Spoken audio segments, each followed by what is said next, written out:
Olá, pessoal! O vídeo já vai começar, mas antes eu tenho um recadinho para vocês que estavam aguardando a abertura das inscrições para o nosso clube de leitura, Tatiana Feltrin e sua biblioteca. As inscrições já estão abertas, eu vou deixar os links na descrição do vídeo, tanto para você que já sabe como vai funcionar direitinho o nosso clube, você já pode fazer a inscrição direta, vai ser o primeiro link que eu vou deixar na descrição, e o segundo link é para você que ainda não me ouviu falando sobre o clube. Tem um site todo organizadinho para você ter as explicações de como o clube funciona, tem um vídeo lá no topo da página também. Então deem uma boa olhada, analisem direitinho. As inscrições ficam abertas até o dia 30 de novembro e é só até lá, pessoal. Este é um clube anual, a próxima chance de participar do nosso clube de leitura será apenas no final do ano que vem para uma nova rodada de livros. Então prestem bastante atenção nisso, tá? O material do Clube de Leitura de 2024 vai ficar disponível apenas para quem entrar até dia 30 de novembro, tá certo? E lá no nosso site, tatianafeltrin.com.br, você também tem acesso à lista completa de livros que serão lidos ao longo de 2024. Já tá tudo separadinho mês a mês, veja lá se realmente esses livros te interessam e entre no clube também, pessoal. Espero poder contar com a companhia de vocês e agora sim, vamos ao vídeo.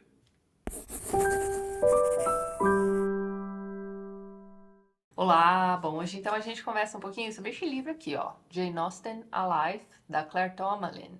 Este livro aqui traduzido, né, seu título traduzido seria algo como Jane Austen, Uma Vida, enfim. Este aqui é um livro de 1997 e a Claire Tomalin é conhecida como uma biógrafa de grandes escritores britânicos, principalmente. Afora esta aqui, a única que eu li e adorei é a biografia do Charles Dickens. Tem um vídeo bem antiguinho aqui no canal a respeito desta biografia, inclusive, mas então, ela também tem outras biografias de outros grandes escritores, como, por exemplo, o H.G. Wells, o Thomas Hardy, a Catherine Mansfield e vários outros. Como eu disse a vocês, eu adorei a do Dickens quando eu li, sei lá, uns 10 anos atrás. E assim que eu terminei aquele livro, eu comprei este aqui, que eu só li agora, mas antes tarde do que nunca, não é mesmo? E, infelizmente, esta biografia da Jane Austen não funcionou para mim. Mesmo porque este livro aqui não é exatamente uma biografia da Jane Austen. Agora, se você quiser muito saber sobre os vizinhos da Jane Austen, os primos da Jane Austen, os irmãos da Jane Austen,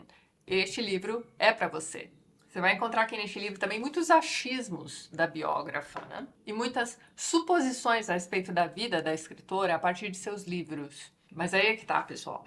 Este é o problema de tentar se escrever uma biografia de uma figura sobre a qual pouco se sabe de fato. Nesses casos, restam poucas alternativas. Olha só, você pode se basear nos poucos documentos deixados, inclusive cartas, e no caso da Jane Austen, apenas as cartas que sobreviveram, né, e chegaram até nós, ou inferir de seus livros como teria sido a vida da própria escritora. Uma vez que isso é estabelecido na introdução do livro, para mim, ó, não tem problema nenhum. A questão é, este livro não tem uma introdução, pelo menos não esta edição aqui, ó. Então você entra na leitura da biografia da Jane Austen achando que você vai ler a respeito dela, obviamente, mas na verdade você vai ler, como eu disse para vocês, sobre os vizinhos, sobre os parentes, sobre... E cá pra nós, a vida dos vizinhos da Jane Austen pouco me importam. Isso não me interessa nem um pouco. A vida da Elisa, né, Eliza, que é uma das primas da Jane Austen ali, também não me interessa. E sem brincadeira, se você parar pra contar quantos parágrafos são dedicados a Eliza e a Jane Austen, é capaz de... O texto da biografia em si dura ali cerca de menos de 300 páginas. E sobre a Jane Austen mesmo, gente, é sério, tem menos de 100 páginas aqui. Bem menos. Então vamos ao que se sabe de fato sobre a Jane Austen? Bem, como eu disse para vocês, são poucas informações, tá? Mas você sabe, por exemplo, que ela nasceu no dia 16 de setembro de 1775. Ela nasce em um condado na Inglaterra chamado Hampshire e ela falece aos 41 anos de idade, jovem, né? Então ela falece aos 41 anos de idade, também no mesmo local, lá em Hampshire. Ela era filha do pároco local, né? Seus pais tiveram, olha só, 8 filhos. 6 meninos e 2 meninas, né? Sendo a Jane Austen a mais nova das 2 meninas. 8 filhos, pense nisso, ó. Para complementar a renda, né? O pároco vai fazer o quê? Ele vai trabalhar como tutor particular, né? De meninos. E esses meninos, né? Boa parte deles moravam na casa deles também, que não era exatamente deles, ó. Se você é o pároco da igreja local, você mora meio que numa casa designada para você. Então, assim, a situação era periclitante. Os irmãos, conforme cresceram e começaram a trabalhar, também passaram a ajudar dentro de casa. Todo mundo foi educado da melhor forma possível, as meninas também foram para a escola, enfim. Sua irmã mais velha, Cassandra, também foi sua confidente. Inclusive, a esmagadora maioria das cartas que foram escritas pela Jane Austen e que sobreviveram, né, que chegaram até nós nos dias de hoje, foram escritas para Cassandra. Eu vou deixar o link na descrição para este livro aqui também, caso vocês se interessem. Aqui você tem um compiladão das cartas da Jane Austen, né, que sobraram, porque é dito que a própria Cassandra teria destruído mesmo essas cartas, ou então distribuído entre familiares. O motivo para isso, vá saber, não é mesmo? De repente era manter a imagem da escritora séria, né, da família. Sei lá, gente, algum costume da época mesmo, mas enfim. As cartas que restaram estão aqui neste compilado. Diz a lenda, né, que há de sair aí em algum momento uma edição brasileira dessas cartas da Jane Austen.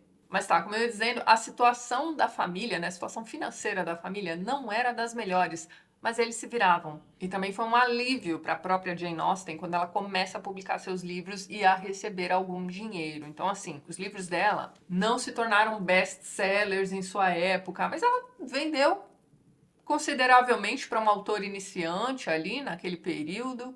A gente está falando do período regencial, tá, pessoal? É anterior ao vitoriano. Aí entra a minha própria ignorância, tá, pessoal? Mas eu não faço a menor ideia de quantos livros você deveria vender naquela época para ser considerado um sucesso de vendas. O que a gente sabe é que seus livros eram lidos, eram criticados também, e que ela recebeu algum dinheiro pela publicação desses livros, sim. Bem, outra coisa interessante é que, ao contrário do que se ouve por aí, Jane Austen não foi obrigada a publicar seus livros sob um pseudônimo masculino. Muito pelo contrário. Ela simplesmente não usava seu nome e assinava como By a Lady. Tá aparecendo aí na tela. Pois então, o primeiro livro vendido, curiosamente, só vai ser publicado anos e anos depois, o Northanger Abbey, hein? Mas depois veio o Razão e Sensibilidade. Depois veio Orgulho e Preconceito, no ano seguinte veio Mansfield Park, por fim veio Emma. Isso em 1815, hein? Ela começou a escrever o Persuasão e o Sanditon já nos anos de sua doença, hein? Hoje em dia, aceita-se que ela morreu em decorrência da doença de Addison, que é uma doença autoimune, né? Enfim, ela faleceu cedo demais, deixando textos inacabados como Sanditon e não revisados, como foi o caso do Persuasão. Que se saiba, na verdade, ela só teve um interesse amoroso na vida, né, na juventude, que obviamente não deu certo, né? A gente sabe que ela morreu solteira e sem filhos. Deixou aí seu legado aos cuidados dos irmãos, que ao falecerem, por sua vez, deixaram aos cuidados de seus filhos também, né, os sobrinhos da Jane Austen. E uma curiosidade a respeito dela é que ela deixou também parte de sua herança para uma empregada daquela prima Eliza. Pronto, gente. Sobre fatos a respeito da Jane Austen, é basicamente isso. Posso ter deixado passar algum detalhe aí também, mas ó. E aí, como é que você escreve uma biografia tendo em mãos como fatos apenas esse punhado de informações? Eu vou ler para vocês uma tradução livre que eu fiz do último parágrafo da biografia, em que se lê o seguinte, olha só. Esta é uma tentativa de contar a história de sua vida, ó, tentativa de contar a história de sua vida. E na última página, devo voltar à própria Jane Austen. Perceba que a própria autora entende que ela passou um tempão aqui neste livro, né, falando sobre outras pessoas, outros assuntos. Até sobre os franceses na época regencial ali, ela vai falar, bom, no último parágrafo ela volta a Jane Austen, hein? Pois então. Na última página, devo voltar à própria Jane Austen. A criança para quem os livros eram um refúgio, oferecendo um mundo que muitas vezes fazia mais sentido do que aquele em que ela precisava se virar. A garota, cuja imaginação decolou em direções surpreendentes conforme começou a ver as possibilidades de contar suas próprias histórias. A jovem enérgica que adorava dançar, adorava brincadeiras e sonhava com um marido, mesmo enquanto se desenvolvia como escritora de romances com toda a sua força e inteligência. A jovem de 25 anos que decidiu que não gostava mais de pessoas e não conseguiria mais escrever. Aos 25 anos, ela decidiu que ela não gostava mais de pessoas. Bem, vamos lá. E que estava tentada a fazer um casamento sem amor, porém confortável, mas mudou de ideia. A irmã e tia carinhosa, que sempre arrumou tempo para a família, mesmo quando preferiria estar sozinha e escrevendo em paz. A mulher que fazia amizade com governantas e empregadas. Lembra que eu disse que ela até deixou uma parte da herança aí para uma dessas moças? Pois então. A autora publicada no auge de suas conquistas e maestria de sua arte. A mulher à beira da morte com coragem para resistir e continuar escrevendo até o fim. A pessoa que às vezes preferia ficar calada a contestar as opiniões e hábitos daqueles a quem amava. E que mantinha anotações sobre o que as pessoas diziam sobre seu trabalho para reler em silêncio. Esta é minha imagem favorita de Jane Austen, rindo das opiniões alheias. É muita sorte ela ter tido tanto riso em si. Hoje em dia, o volume de opiniões inflou e se tornou tão imenso que ela pode rir para todo sempre.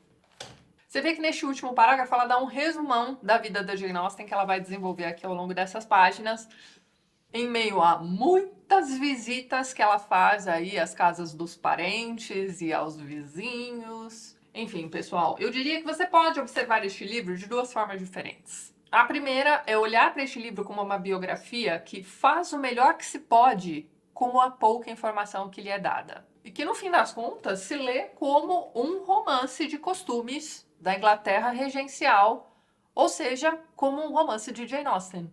Na verdade, como um romance sobre ela, não é mesmo? E assim, se você ler este livro desta forma, você vai ler um livro delicinha. Como romance de costumes, a leitura voa aqui, né? Você vai lendo ali sobre como era a vida, né, em Hampshire, como é que aquelas pessoas passavam seu tempo, né? O que é que as pessoas liam e escreviam, né? A mãe dela também era poeta, enfim. Mas é isso, este livro aqui também tem cara de livro de Jane Austen. E com isso eu também quero dizer que a família é retratada como caricatura boa parte deste livro.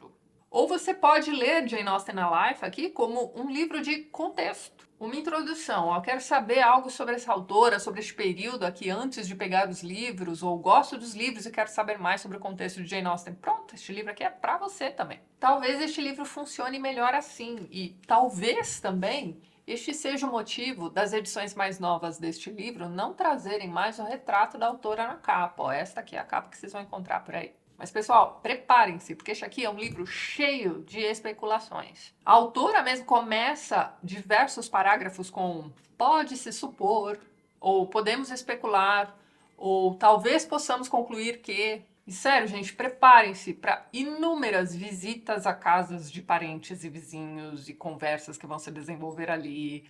Muitas dessas visitas nem foram feitas pela própria Jane Austen. Sinceramente, eu não sei por que isso tudo está incluído aqui neste livro. De novo, só faz sentido se a ideia era criar um livro de contexto. E aí é que tá, pessoal. Eu, né, particularmente, não gosto desse tipo de biografia.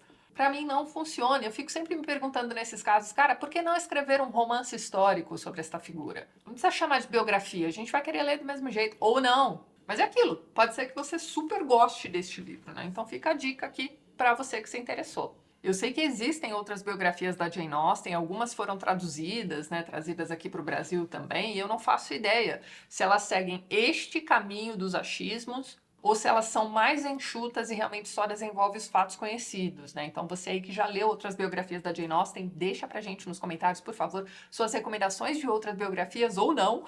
Dos dois livros da Claire Tomalin que eu já li, realmente gostei muito da biografia do Dickens, mas, gente, agora eu tô em dúvida se aquele livro sobreviveria a uma releitura.